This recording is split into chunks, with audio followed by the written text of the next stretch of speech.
Şimdi her şarkının bir hikayesi vardır ya dostlar. Bunun da bir hikayesi var. Bir kasabada, küçük bir kasabada bir çift birbirini çok seviyorlar.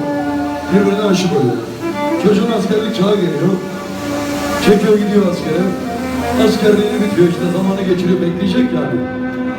Dönüyor geliyor kasabaya, diyor ki selamun aleyküm, aleyküm selam. Arkadaşlar nasılsınız? İyiyiz. Sen nasılsın? İyiyiz. Herkes yüzünü çeviriyor. Herkes yüzünü dönüyor. Ya diyor ki kardeşim bu kız nereye gitti? Bana öyle bir söyleyin. Eğer evlendiyse bu saatten sonra anamız bacımız olsun, biz de çekip gidelim. Onunla durduğumuz yerlerde durmayalım. Onunla gezdiğimiz yerlerde gezmeyelim. Baba diyorlar gitti. İyi diyor, ben de çekiyorum gidiyorum o zaman bu diyarlarda. Gidiyor. Tabii İstanbul'a geliyor. Hep bizim böyle gelirken İstanbul'da gezdiğimiz yerler vardır ya, hep merak ettiğimiz yerler. Bir bakıyor, sırma saçlı, al yanaklı güzel bir kız. Diyor ki Allah'ım yarabbim bana bunu yaşatma ya, o olmasın, ben ona sevgimi söyleyemezken, onun elini tutmaya kıyamazken, insanlar şimdi onu karşıdan seyir mi ediyorlar diyor. Ondan sonra dizlerinin üstüne çöküyor, diyor ki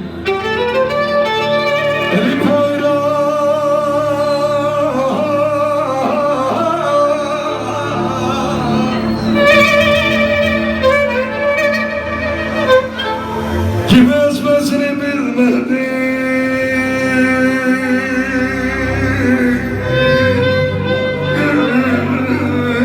gülüm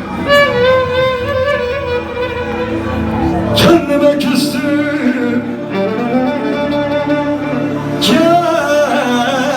kendime küstüm, sana küsmedim, ben sana ölürüm gülüm.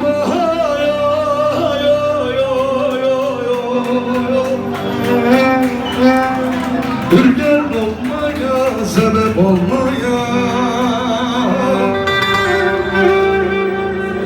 bir güzelin hasretinden ahırda.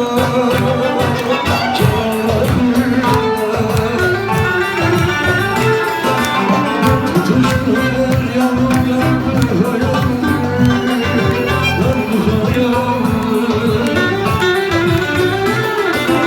Aşık oldum onunla cemaline, cemaline. 365 günümde yandı hayalim, yandı hayalim, yandı hayalim. 365 günümde yandı hayalim, yandı hayalim, yandı hayalim.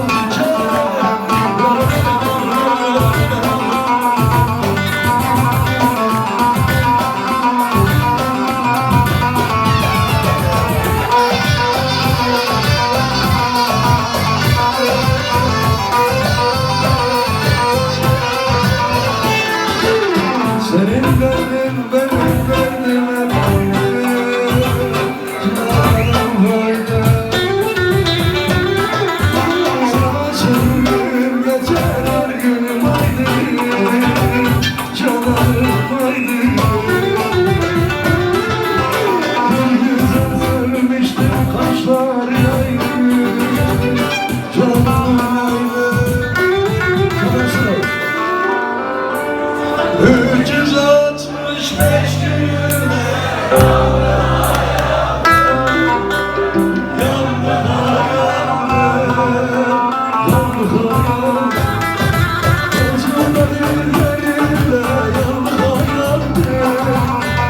hayalim.